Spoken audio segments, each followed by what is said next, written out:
من دکتر زمیری هستم، متخصص عفونی و فلوشیپ کنترل عفونت بیمارستانی.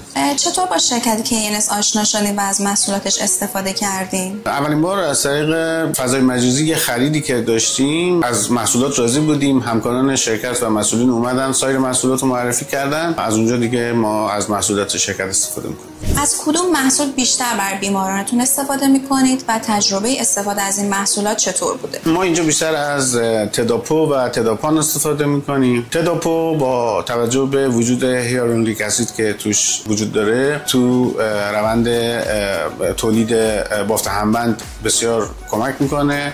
تداپان هم به خاطر افزایش سرعت اپیتالیالیزیشن کمک زیادی میکنه به بسته شدن سریعتر زخم. به نظر شما تفاوت پانسمان‌های هوشمند KNS با سایر برندها چیه؟ پانسمان هوشمنده و میاد مواد اولیه رو و اون مواد مؤثره رو مستقیما به نقطه هدف وارد میکنه.